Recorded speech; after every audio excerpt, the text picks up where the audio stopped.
पाकिस्तान तहरीक-ए-इंसाफ की खातून रहनुमा आलिया हमजा आज सरगोदा में इंसदाद दहशतगर्दी की अदालत में पेश हुई। अदालत ने केस की मज़ीद समाअत 3 सितंबर तक मुलतवी कर दी। इस मौके पर पाकिस्तान तहरीक-ए-इंसाफ की खातून रहनुमा आलिया हमजा ने मीडिया से बातचीत भी की।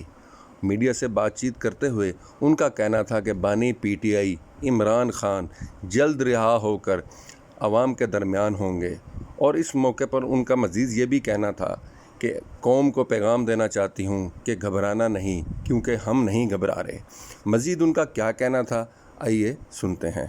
अस्सलाम वालेकुम मैम, क्या हाल है? ठीक ठाक है। अच्छा, क्या डेट पड़ी है?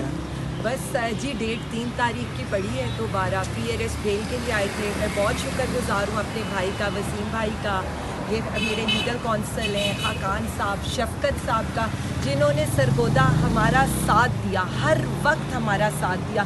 हर पेशी पर हम आते थे, हमसे पहले ये लोग यहाँ मौजूद होते थे। हमारे मचलकों से लेकर सारी चीज़ों तक, मतलब भाइयों की तरह इन्होंने हमारा ख्याल रखा है, जैसे कोई सगा भाई रखते हैं। लेकिन मैं सिर्फ इतना कहना चाहती हूँ, हम नहीं घबरा रहे। और बाकी मैं कौम को भी कहती हूँ, आपने घबराना नहीं है, क्योंकि बहुत जल्द इंशाअल्लाह ताला खान साहब बाहर आएंगे और मुल्क के वज़ीर आज़म। अच्छा मैम, ये बताइएगा जलसे के वाले से, जलसा होने जा रहा है? जी बिल्कुल, इंशाअल्लाह ताला जलसा होगा। जो खान का हुक्म होगा, अवाम तो वो मानेगी और अवाम निकलेगी। आपको पता है, अवाम तो है ही खान के साथ और खान के साथ खड़ी है।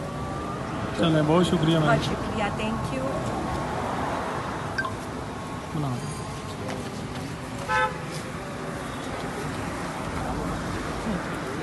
घर जाते हैं हमजा की तबीयत ठीक नहीं है। पता है आपको हमजा क्यों नहीं आया? पूछ ले खाकान से, हमजा की तबीयत ठीक नहीं है। हमजा को मैंने अभी डॉक्टर के लिए भेजा। चलो ठीक। थैंक यू, बहुत शुक्रिया।